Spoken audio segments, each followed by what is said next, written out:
কাশ্মীর পাকিস্তানের সাথে ভারত ইসরায়েল যুদ্ধ করে ওখানে হেরে যাবে, তারপর তারা পল্টি নিয়ে আক্রমণটা করবে বাংলাদেশে। ব্যাপার হলো আমাদের বাংলাদেশের মানুষেরা বাংলাদেশ আক্রান্ত হওয়ার বিষয়টা এখনো সিরিয়াসলি নিচ্ছেন না। এই সিরিয়াস ভাবে না নেওয়ার কারণে, গুরুত্ব সহকারে এই বিষয়টি না দেখার কারণে বাংলাদেশ যখন আক্রান্ত হবে তখন আক্রান্ত হওয়া থেকে কমপক্ষে 2 মাস লেগে যাবে তার উঠে দাঁড়ানোর জন্য, ভারতের বিরুদ্ধে তুর্কি বতর্কি যুদ্ধ করার জন্য। তাহলে এই 2 মাসে সে প্রচুর মার খেয়ে যাবে। 2 মাসে বহু কোটি মানুষ বাংলাদেশে মারা পড়বে বাংলাদেশের অবহেলার কারণে। উচিতটা ছিল এক্ষুনি পূর্ণ সামরিক প্রস্তুতিতে থেকে যাওয়া, একেবারে বিশেষ করে আকাশ প্রতিরক্ষা। একটা পাখি উড়লেও যাতে আমাদের রাডারকে সে অতিক্রম করতে না পারে। এখানে যে কোনো জিনিস, বিশ্বের সর্বশ্রেষ্ঠ আকাশ প্রতিরক্ষা ব্যবস্থা আমাদের চট্টগ্রামে থাকা উচিত। পার্বত্য চট্টগ্রাম, আপনারা জানেন গত একদিন আগের একটা শিরোনাম আমি দিয়েছিলাম যে এখানে দ্বিতীয় ইসরায়েল রাষ্ট্রের পরিকল্পনা চলছে। আরাকান আর্মি, এই যে আরাকান আর্মি বলছেন, আরাকান এটা আরবি শব্দ। আরাকান মানে হলো পিলার, পিলার্স। আরবি ভাষায় আরকানে দৌলত, আরকান উদ্দৌলা বা আরাকিন উদ্দৌলা, এটা বলা হয় রাষ্ট্রের যারা মন্ত্রীবর্গ, পর্ষদবর্গ, এদেরকে বলা হয় আরকান, আরাকিন, আরাকান। তো আরাকান আর্মি মূলত এটা ইসরায়েল আর্মি, ইসরায়েলের প্রক্সি। এরা ইসরায়েলের প্রক্সি। হঠাৎ করে কোত্থেকে আরাকান আর্মি এইভাবে ভয়ঙ্কর সব মারণাস্ত্রে সজ্জিত হলো এবং তাদের বিজয়ের সিরিজ তৈরি হলো? পেছনে কারা আছে? ওই যে বার্মা অ্যাক্ট, ইসরায়েল অ্যাক্ট। আসলে বার্মা অ্যাক্টের মাধ্যমে জায়নিস্টরা জান্তা বাহিনীকেও ব্যবহার করেছে রোহিঙ্গা মুসলিমদেরকে খেদাবার জন্য। তারপরে তারাই তো ইসরায়েলের প্রক্সি হলো আরাকান আর্মি। আরাকান আর্মি দিয়েও সেই একই কাজ, রোহিঙ্গা মুসলিমদেরকে খেদাচ্ছে। মূলত ইসরায়েলের ইহুদি এবং মুশরিক এবং জায়নিস্টদের মূল টার্গেট হলো মুসলিমরা। মুসলিমরাই থাকে প্রতিবাদী, আদর্শিক। তো এখানে তারা দ্বিতীয় ইসরায়েল রাষ্ট্র তৈরি করার জন্যই আরাকান আর্মিকে পেছন থেকে তারা অস্ত্র দিচ্ছে, ডলার দিচ্ছে, সব ধরনের সাপোর্ট তারা দিয়ে যাচ্ছে। দিন শেষে এটাই ইসরায়েলের প্রক্সি বাহিনী এবং এদের হাত রঞ্জিত হচ্ছে রোহিঙ্গা মুসলিমদের রক্তে। আগামী দিনে এই আরাকান আর্মির হাতে রঞ্জিত হবে বাংলাদেশের মুসলিমদের রক্তে। বাংলাদেশ খুবই সাবধান। আরাকান আর্মি, আচ্ছা আরাকান আর্মি তাদেরকে মানবিক করিডোর দেওয়ার জন্য জাতিসংঘ সহ সারা বিশ্বের মুরব্বীরা এখানে উঠে পড়ে লেগেছে। কারণটা কি? আরাকান আর্মিটা কি? এরা যদি ইসরায়েলের প্রক্সি না হতো, জাতিসংঘ বা অন্য বিশ্ব মুরব্বীরা কোনো গুরুত্ব দিত না, কিন্তু এটা ইসরায়েলের প্রক্সি। এখানেই ইসরায়েল দ্বিতীয় ইসরায়েল গঠনের জন্য যে পার্বত্য চট্টগ্রাম, আরাকানের একটা অংশ, মিজোরাম, মণিপুর, এরা এরা এরা সবাই শত্রু, বাংলাদেশেরও শত্রু, এরা আরাকানেরও শত্রু, এরা ভারতেরও শত্রু। এরা এই 3 দেশ ভেঙে এখানে দ্বিতীয় ইসরায়েল রাষ্ট্র, এই অভিশপ্ত এই জাতিটাকে এখানে আনতে চাচ্ছে, গোটা এই অঞ্চলটাকে অভিশাপে পুড়ে ছারখার করার জন্য। তো যাই হোক, দিন শেষে পাক ভারত যুদ্ধ কিন্তু গড়াবে বাংলাদেশ ভারত যুদ্ধে। বাংলাদেশ ভারত ইসরায়েল, ভারতকে চালাচ্ছে তো ইসরায়েল।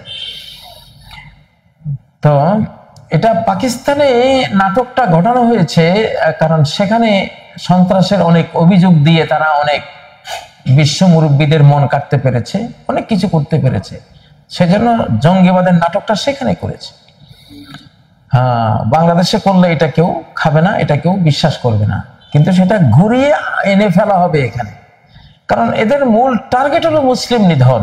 সে মুসলিম বাংলাদেশের হোক, পাকিস্তানের হোক, আর ফিলিস্তিনের হোক, আর সেটা ইরাকের হোক, সেটা লিবিয়ার হোক, আফগানিস্তানের হোক, মুসলিম হলেই হলো। তো এই যে জঙ্গিবাদের নাটক, এখন ভারত কি বলছে, ওনারা এরাই তো জঙ্গি, মূলত জঙ্গি সন্ত্রাসী হলো ভারত আর ইসরায়েল এবং তাদের মুরব্বীরা, মূলত জঙ্গি সন্ত্রাসী তারাই জঙ্গি সন্ত্রাসবাদ করে, নাটক করে মুসলিমদেরকে হত্যা করে। দেখুন পাকিস্তানের মসজিদে তারা ক্ষেপণাস্ত্র ছুটছে।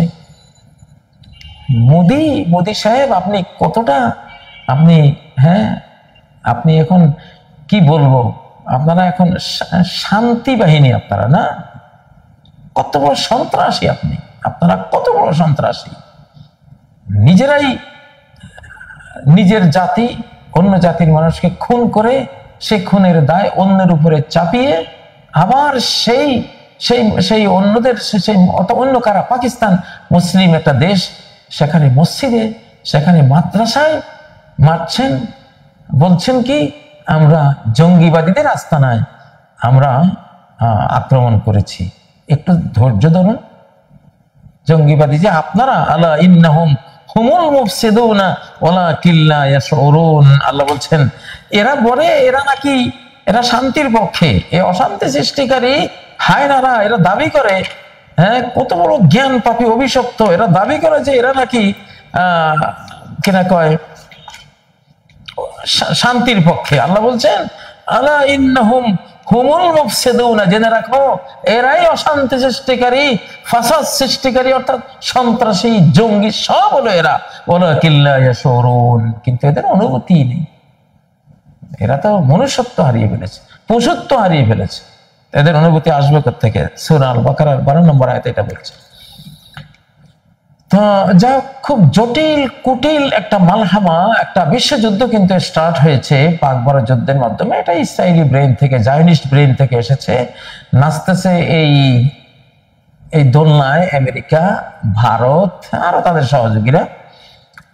কিন্তু এরা আমেরিকারও শত্রু জায়নিস্টরা, এরা ভারতেরও শত্রু জায়নিস্টরা, এরা রাশিয়ারও শত্রু, চীনেরও শত্রু, গোটা মানব জাতির শত্রু।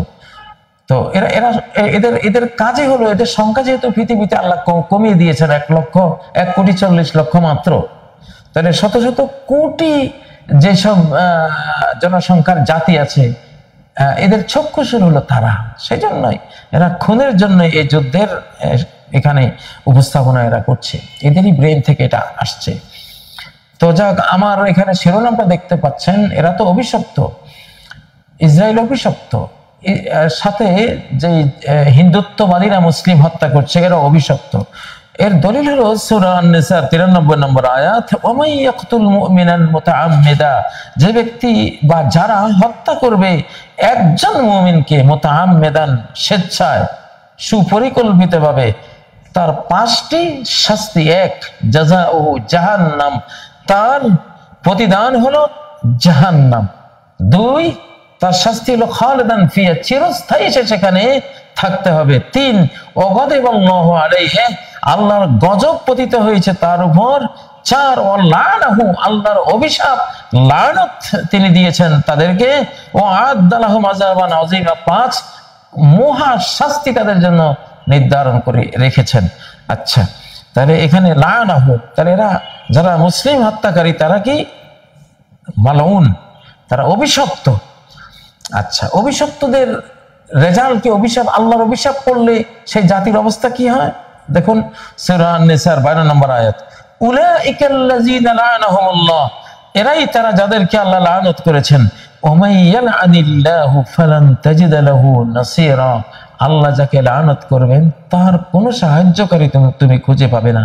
সূরা আন-নিসা 52 নম্বর আয়াত। আচ্ছা, তো যাকে আল্লাহ লানত করে তার প্রকৃত কোনো সাহায্যকারী নেই। ইসরায়েল, ভারত সে অসহায় অবস্থা এখন পড়ে যাবে।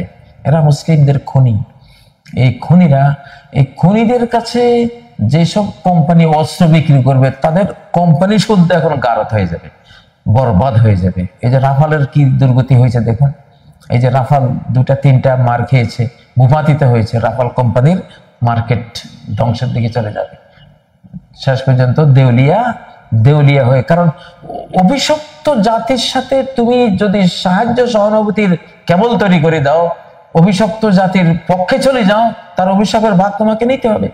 ইসরায়েল আর হিন্দুত্ববাদী মোদীদের যারাই সাহায্য করবে, যত বড় বৃহৎ শক্তি পরাশক্তি হোক, এই দুই অভিশপ্তকে যারাই সাহায্য করবে, অভিশাপের ভাগ নিয়ে তারা বেচাকার হয়ে যাবে। অতএব আমি সরল লেখায় বলতে পারি, এই ইসরায়েল ভারতকে যারা এখন অস্ত্র দেবে, ওই অস্ত্র কোম্পানিগুলি রেডি থাকো বাবা, তোমাদের দেউলিয়াত্ব এবং তোমাদের কি বলবো সর্বহারা পার্টিতে যোগদান করার জন্য তোমরা অপেক্ষায় থাকো। ইনশাল্লাহ ওই অভিশাপের ভাগ নিয়ে বরবাদ হয়ে যাবা। প্রকারান্তরে দেখবেন যারা পাকিস্তানকে, বাংলাদেশকে, মুসলিমদেরকে অস্ত্র দিয়ে হেল্প করবে, তারা তার জুলুম করবে না, আত্মরক্ষার জন্য অস্ত্র দেবে। যারা দেবে, যারা পাকিস্তানকে দেবে, বাংলাদেশকে দেবে, ওইসব অস্ত্র নির্মাতা কোম্পানিগুলো তাদের প্রফিটের হার অনেক বেড়ে যাবে। কারণ এরা হলো রহমতপ্রাপ্ত উম্মাহ, রহমতপ্রাপ্ত জাতি। এরা মজলুম, এখন আগেও 1 শতাব্দী এরা মজলুম ছিল, এখন তাদের সময় হয়েছে। আল্লাহ তাদেরকে রহমতের কোলে টেনে নিয়েছেন, ক্ষমা করে দিয়েছেন। এখন তারা রাইজ করবে, উন্নয়ন তাদের হবে, বিজয় তাদের আসবে। এবং তাদেরকে যারা সাহায্য করবে, যে কোনো কোম্পানি, চীন বলেন, তুরস্ক বলেন, অন্য কোনো দেশ বলেন, এইসব মুসলিম নির্যাতিত মজলুমদেরকে যারা অস্ত্র দেবে, তাদের অস্ত্র সারা বিশ্বে সমাদৃত হয়ে যাবে ইনশাআল্লাহ। কারণ বিজয় তাদের পাওনা হবে। অতএব এটা এখন ঘটবে। সেজন্য দিন যতই যাবে, কিছুতেই ইসরায়েল ভারত বিজয় হবে না ইনশাআল্লাহ। আপনারা ধরে রাখেন এটা জিরো। এটা দিন যত যাবে তারা ডাউনে যাবে, দিন যত যাবে মুসলিম উম্মাহ ইনশাআল্লাহ তারা বিজয়ে যাবে, তারা এগিয়ে যাবে, তারাই আগামী বিশ্বের নেতৃত্ব দেবে আল্লাহর হুকুমে। আল্লাহ তাআলা তাদেরকে চুজ করেছেন, তাদেরকে মনোনীত করেছেন। আল্লাহর এই পৃথিবীটা এসব শয়তানরা নষ্ট করে দিয়েছে, নাপাক করে দিয়েছে।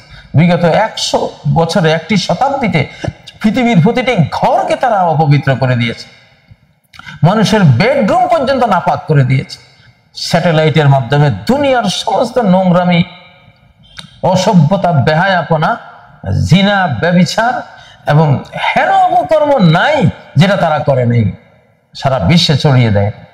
তো এইসব অপবিত্রতা থেকে তো পৃথিবীকে আল্লাহ তাআলা পবিত্র করবেন, সে দায়িত্ব আল্লাহ মুসলিমদেরকে দিয়েছেন। এখন মুসলিমদেরকে যারা সাহায্য করবে, তাদের হেল্প করবে, তাদের ব্যবসার উন্নতি হবে, তাদের দেশ ভালো হবে, তারা ভালো হবেন, তাদের আয় উন্নতি সব বেড়ে যাবে। আর ইসরায়েল ভারত গণদেরকে যারা অস্ত্র দিবেন, আপনাদের অস্ত্রের ব্যবসা করা লাগবে না ইনশাআল্লাহ। অচিরেই আপনারা দেউলিয়া হয়ে ভিক্ষা জুড়ে নেবেন ইনশাআল্লাহ। কারণ অভিশাপ টেনে নিচ্ছেন, এরা তো খুনি। এরা এখন পাকিস্তান কাশ্মীরে একটা নাটক তারা জমিয়েছে, টার্গেট কিন্তু বাংলাদেশ। এই পার্বত্য চট্টগ্রাম সমগ্র এশিয়া মহাদেশের সবচেয়ে গুরুত্বপূর্ণ স্ট্র্যাটেজিক এরিয়া। এখানে বসা মানে গোটা এশিয়া মহাদেশ তার হাতে, এটা এরা জানে, ভালো করে জানে। আর এই বাংলাদেশকে তো 200 বছর জোকের মতো চুষে খেয়েছে কারা? এই জায়নিস্টাই তো, রথচাইল্ড ফ্যামিলি। রথচাইল্ড ফ্যামিলির তো ইস্ট ইন্ডিয়া কোম্পানি। রথচাইল্ড যে ইহুদি, সেই ইহুদিরই তো কোম্পানি ছিল ইস্ট ইন্ডিয়া কোম্পানি। এই ক্লাইভেরা তো তাদেরই দালাল ছিল। এবং ক্লাইভদের মাধ্যমে এই বাংলাদেশ দখলের পরেই যে গোটা বিশ্ব দখল করতে পেরেছিল জায়নিস্টরা, এটা ইতিহাসে জায়নিস্টরা জানে। এই বাংলাদেশে কি পরিমাণ মধু আছে, বাংলার মধু তারা আগে খেয়েছে 200 বছর, সেই মধুর লোভে এখন আবার আসছে। কিন্তু চান্দুরা, এইবার যে তোমরা মরবা, এইবার যে আর আগের বান না, এটা তো বুঝতেছ না। বলে রাখলাম আমরা, সামনে বুঝবা। মারতে তো আসবাই, আমরা জানি। আরাকান আর্মি তোমাদের প্রক্সি আর্মি, ইসরায়েলের প্রক্সি আর্মি, মানবিক করিডোর, তোমরাই মানব, তাই না? তোমরাই তো মানব, আর তো কেউ মানব না। সারা কোরআনে তো এই যে সূরা আল জুমার মধ্যে কুলিয়া ইউহাল্লাযিনা আদু, বলো হে মুহাম্মদ ইহুদিদেরকে, ইহুদি জাতি, ইন কুনতুম আউলিয়া লিল্লাহি মিন দুনিন নাস, মানব জাতির মধ্যে কেউ আল্লাহর ওলি না, আল্লাহর প্রিয় না। তোমরাই কেবল আল্লাহর ওলি, আল্লাহর প্রিয় তোমাদের দাবি করো। তো এতই যদি আল্লাহর বন্ধু হতে মৃত্যু কামনা করো, কারণ আল্লাহর বন্ধুরা তো মৃত্যুই চায়। মৃত্যু চাইলে তো সে আল্লাহর কাছে, প্রিয় বন্ধুর কাছে গিয়ে সে চিরসুখে সে সমাদৃত হবে। তো তো এরা যে নিজেদেরকে মানব মনে করে, মানবিক করিডোর মানে ইসরায়েলি করিডোর, একেবারে সোজা সাপটা তাফসীর ভাই। মানবিক করিডোর মানে ইসরায়েলি করিডোর, কারণ পৃথিবীতে মানব বলতে ওনারাই আছেন, ওনারাই মানব, আর আমরা সবাই দানব, আমরা সবাই হায়বান জানোয়ার। এত মানবিক করিডোর মানে ইসরায়েলের করিডোর, ইসরায়েলকে একটা করিডোর দাও। এখন ওনারা তো সবকিছু লুকিয়ে ঝাপসা করে রাখে। ওই যে Burma act, Israeli act, Arakan army তো ইসরায়েলি আর্মি, এটা ইসরায়েলের প্রক্সি, ইসরায়েলের মানে সহায়তাই তারা ফুলে ফেপে উঠছে। বাংলাদেশকে কঠিন সতর্ক থাকতে হবে, আমরা কঠিন মার দেবো বেয়াদবি করলে, ইনশাআল্লাহ পারবে না এখন আমাদের সাথে পারার। ওদের সূর্য নাই, সূর্য আকাশে নাই, এখন ওদের সূর্য অস্ত গিয়েছে। হ্যাঁ, ইতিহাসের পরবর্তী কোনো ধাপে তারা একবার এই উপমহাদেশে তারা অনেক ফিতনা ফাসাদ করতে পারবে, বাকি কিছুদিনের জন্য দখলও করতে পারবে, সেটা আরো পরে। কিন্তু এবারে তাদের পরাজয় সুনিশ্চিত ইনশাআল্লাহ। বাংলাদেশের কোনো ভয় নেই, আরাকান আর্মিকেও কোনো ভয় নেই, জান্তাকেও কোনো ভয় নেই, এবং তাদেরকে হেল্প করতে যারা আসবে তাদেরও কোনো ভয় নেই, কারণ এদের সবাই এখন পতনের শতাব্দী শুরু হয়েছে, এরা পতনের দিকে যাবে। কারণ পতনের দিকে কেন যাবে? এখন মজলুম দুর্বলদের সাথে রব্বুল আলামিন যোগ দিয়েছেন।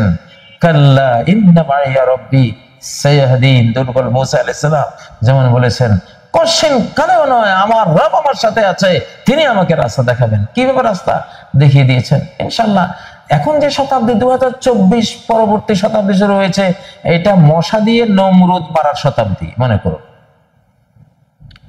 মশা দিয়ে এখন নমরুদ মারা হবে, মানে এইরকম দুর্বল দিয়ে এরকম সবলকে মারা হবে। এখন হলো মশা দিয়ে নমরুদ মারার শতাব্দী, আবাবিল দিয়ে আব্রাহা মারার শতাব্দী।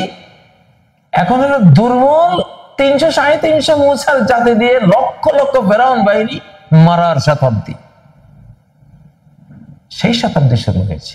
অতএব বাংলাদেশের কোনো ভয় নেই। তবে বাংলাদেশ আমার কাছে মনে হচ্ছে যেন, যেটা আমরা বুঝতেছি কোরআন হাতে নিলেই, যে কিভাবে ধেয়ে আসতেছে বাংলাদেশের দিকে। টার্গেট বাংলাদেশ, ঘটনা ঘটানো হয়েছে ওইখানে, ওখানে জঙ্গিবাদের একটা তকমা দিতে পারলে, জঙ্গিবাদী প্রমাণ, জঙ্গিবাদী বলে মাঠে খাওয়াইতে পারলে যে উনি জঙ্গি, এরা জঙ্গি, বাস এদের আর তো বেঁচে থাকার অধিকার নাই, এদের কোনো ঘর বাড়িও থাকার অধিকার নাই, এদের কোনো জানাজারও কোনো অধিকার নাই, এদের কোনো মানুষ হিসাবে এদের পরিচয় দেওয়ার কোনো অধিকার নাই। এমন ঘৃণিত করবে ওনারা, ঢোল তবলা বাদ্য পিটিয়ে, মানে ওরা শেষ। অতএব ওইখানে যদি এই পচানোটা পচাতে পারে পাকিস্তানের মসজিদ ওয়ালাদেরকে, মাদ্রাসা ওয়ালাদেরকে, আলিম ওলামাকে, যারা ভালো ট্রু মুসলিম ওদেরকে, তো সেটা এনে বাংলাদেশে ওনারা প্রয়োগ করে দিবেন অনায়াসে। সেটাই চাচ্ছেন। চান্দুরা, তোমাদের সময় এখন নাই, এই যে শয়তানি বাদ দাও, যদি বাঁচতে চাও শয়তানি বাদ দাও, এমন মার খাবা, আল্লাহর মার অপেক্ষায় আছি। 2 চোখে আমিও দেখবো, তোমরাও দেখবো, বিশ্ববাসী দেখবে তোমাদের মার আর তোমাদের হাহাকার। ইনশাআল্লাহ নাটক তো করেছে, ওগুলি সব জানি আমরা, এখন তোমরাও জানো, তোমাদের শয়তানি খবর তোমাদের নাই। তো যাই হোক, নসিহা দিলাম তোমাদেরকে, ভালো হয়ে যাও, আর এই শয়তানি, এই নাটক, এগুলি আর করো না। তোমাদের এখন ভালো হওয়া উচিত, যত ক্ষমতাই তোমাদের থাকুক, সৃষ্টিকর্তা আল্লাহ তাআলা এখন তোমাদের পক্ষে নাই, আমাদের পক্ষে, মজলুমদের পক্ষে, মুসলিমদের পক্ষে, যারাই কালেমা মুখে নেবে তাদের পক্ষে। অতএব লড়াই করবা কার বিরুদ্ধে? মহাশক্তিদের গোটা মহাবিশ্ব হলে মুসলিম, আল্লাহর অনুগত। তোমার কি ক্ষমতা আছে? কিচ্ছু নাই তোমার, মশার মতো উড়ে যাবে, আবাবিল পাখির মারের সামনে আব্রাহার মতো তোমার পরিণতি হবে। ফাজআলাহুম কাসফিম মাকুল, তাদেরকে করে দিল কিসের মতো? চর্বিত ভুসির মতো। তো অতএব এইসব নাটক, এসব শয়তানি, এসব মিথ্যাচার ত্যাগ করো। আর ভারতের সাধারণ আমার মানব বন্ধুরা, হিন্দু হন, বৌদ্ধ হন, খ্রিস্টান হন, যেই হন না কেন, এসব যুদ্ধে আপনারা এইসব কুমতলবী সরকারকে সহায়তা দেবেন না। মানুষ মারার এসব যুদ্ধে আপনারা কারো হেল্প করবেন না। আপনারা ন্যায় নীতির পক্ষে থাকুন। আমরা মুসলিম, আপনারা হিন্দু, আমরা যুগ যুগ থেকে এই উপমহাদেশে আমরা বাস করছি, আমরা শান্তি প্রিয় জাতি। আপনারাও সাধারণ যারা আছেন শান্তি প্রিয়। সরকারকে বলুন সরকার শুনবে না আমরা জানি, তারপরেও আপনারা বলুন যে এই যুদ্ধ থেকে নিজেরা দূরে থাকুন, এই যুদ্ধে আমরা সমর্থন দেব না। আল্লাহ আপনাদের তৌফিক দান করুন। সুবহানাকাল্লাহুম্মা ওয়া বিহামদিকা আশহাদু আল্লা ইলাহা ইল্লা আনতা আস্তাগফিরুকা ওয়া আতুবু ইলাইক। আসসালামু আলাইকুম ওয়া রাহমাতুল্লাহি ওয়া বারাকাতুহু। ঠিক নয় কি? যেই মুহূর্তে ইউসুফ কূপে পড়ে যাচ্ছে, ওই মুহূর্তে আজ জিব্রাইলকে বললেন তলায় পড়ার আগে গিয়ে ধরো। আকাশ থেকে চক্ষের পলকেরও আগে ঝাঁপ দিয়ে পড়ে ধরে ফেলেছেন যাতে মারা না যায়। আল্লাহু আকবার। যাদের এমন সর্বশক্তিমান মাবুদ, তাদের সাথে এইসব গাই গোবর যীশু খ্রিস্ট তারপরে ওজাইর এগুলো নিয়ে আসছেন যুদ্ধ করার জন্য। হাসি পায়, গুমরাহি। তো আমাদের মানব জাতির এই বিশাল সর্বনাশটা কে করেছে? শয়তান। ওয়ালা উদিল্লান্নাহুম, আমরা মুসলিমরাও আজকে গুমরাহির মধ্যে পড়ে আছি। জীবনের শত শত দিকে আমাদেরকেও সে গোমরা করে ফেলেছে। আমরা যে যুগে বাস করি, এই যুগের মুমিনদের ব্যাপারে বলা হয়েছে ইয়াজতামিউনা ফিল মাসাজিদি ওয়া ইউসাল্লুন ওয়া মা ফিহি মুমিন। মসজিদে সবাই সালাহ পড়ছে, ভরা জামাত, দোতলা, তিনতলা, চারতলা, পাঁচতলা সব ভরা, তিলঠায় আর নাহিরে। কিন্তু ওয়া মা ফিহি মুমিন, দরবারে নবুয়ত থেকে সার্টিফাই সংবাদ দেওয়া হচ্ছে ওয়া মা ফিহি মুমিন, একজনও ইমানদার নাই, একজনও ইমানদার নাই।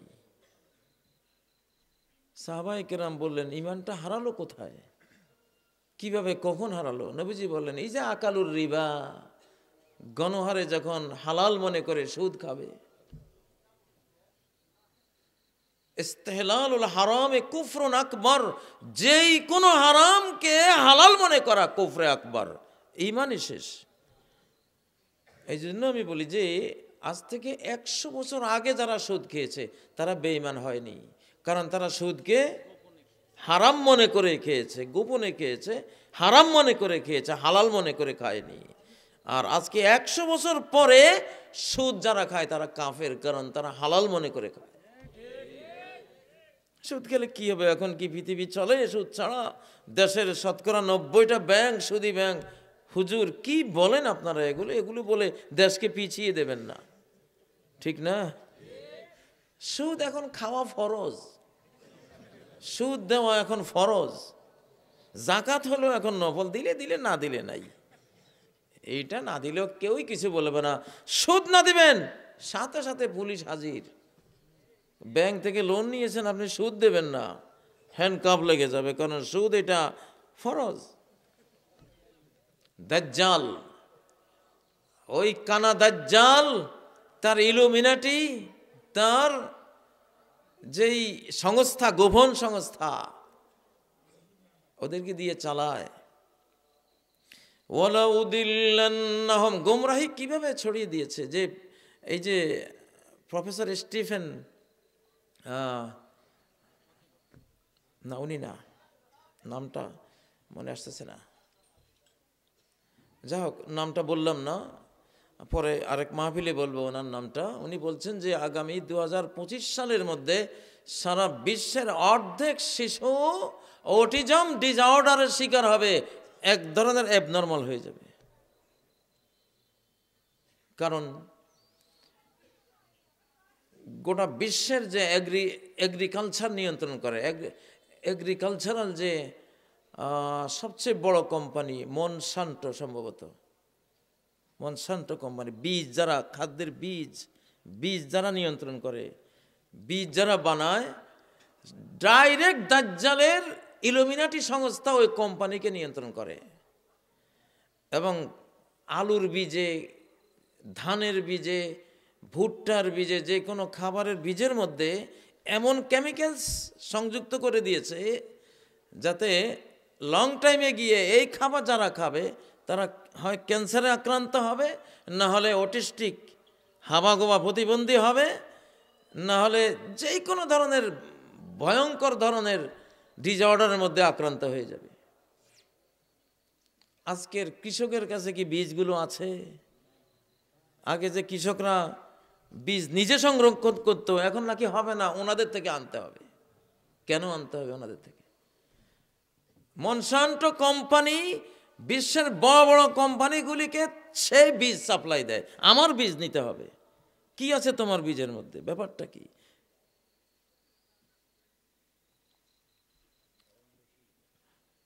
ওয়ালা উদিল্লান্নাহুম, কিভাবে আমাদেরকে ইসলাম যে ক্ষতিমুক্ত খাবার খেতে হবে, লা দরারা ওয়ালা দেরার, কোনো ক্ষতিকর জিনিস ইসলামে অনুমোদিত না। ক্ষতিকর জিনিস জানলে এটা আপনি বর্জন করতে হবে। ধূমপান, আগে ক্ষতিটা আমরা বুঝিনি, মাকরুহে তানজি বলতে ওলামারা, এখন বলছে হারাম। কেন? কারণ এটা ধূমপান আর আত্মহত্যা সেম। নিকোটিন বিষ সহ 4500 কেমিক্যালস পয়জন এর মধ্যে আছে। তো এটা ধূমপান মানে আপনি স্লো পয়জনিং করে আত্মহত্যা করে যাচ্ছেন আপনি। আর আল্লাহ বলেছেন ওয়ালা তাকতুলু আনফুসাকুম, তোমাদের নিজেদেরকে নিজেরা হত্যা করো না। এখন এই মনসান্টো কোম্পানি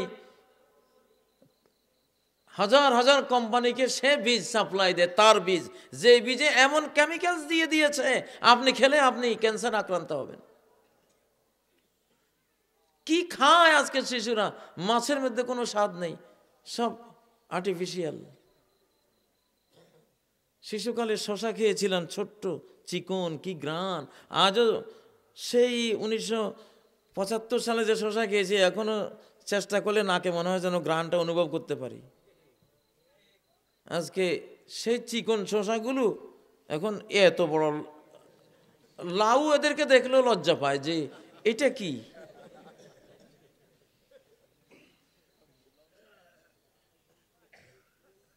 এখনকার শিশুরা মাছ খেতে চায় না, স্বাদ নেই, মাটি।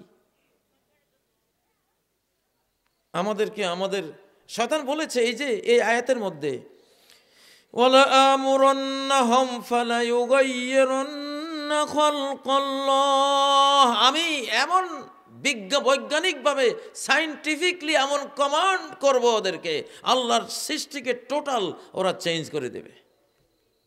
কি সুন্দর শশাকে চেঞ্জ করে এই মোটা এত বড় বানিয়ে দিয়েছে।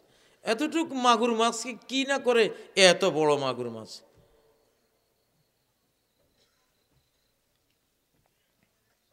এই যে ওয়ালা আমুরান্নাহুম ফালা ইউগাইয়িরুন্না খালকাল্লাহ, আল্লাহর সৃষ্টিকে চেঞ্জ করে দেবে। এখন চেঞ্জ হয়ে গেছে। কি খাবো আমি তো খুঁজে পাই না। এই যে ব্রয়লার মুরগি, কি এক অখাদ্য দাজ্জাল বানিয়ে দিল। দাজ্জালের ইলুমিনাটি আর ওই সংস্থাগুলি গবেষণা করে বানিয়ে দিয়েছে। কেন বানিয়েছে জানেন? ব্রয়লার মুরগি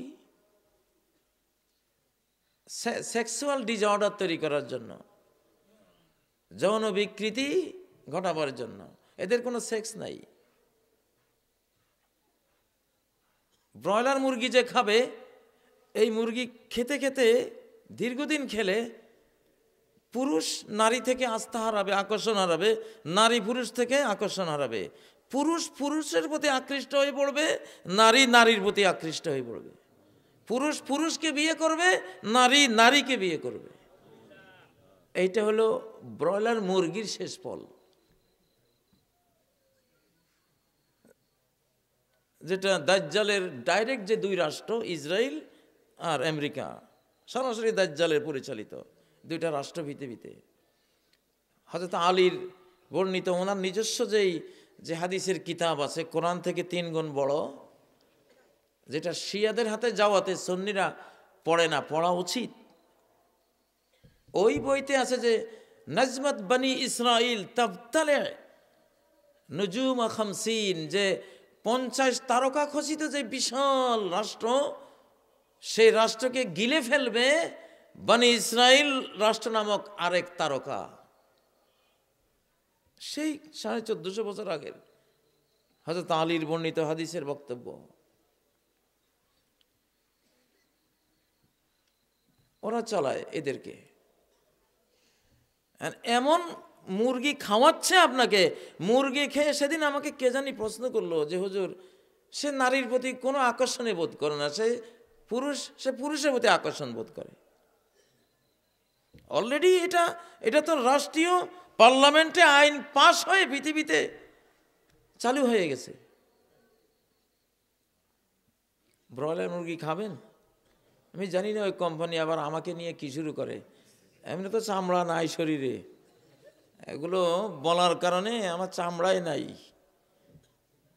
কিন্তু ভাগ্য ভালো আমার যে আমি এসব পড়ি না খুব একটা। তারপরে বন্ধুরা কানে দেয় যে ওস্তাদ আপনাকে তো এই বলছে ওই বলছে, যে এই খবরগুলি আমার কাছে পৌঁছাইও না। ওরা, আমার নীতি হলো হাতি চলতে রহে কুত্তে ভুঁকতে রহে, আমি ওগুলি দিকে তাকাই না।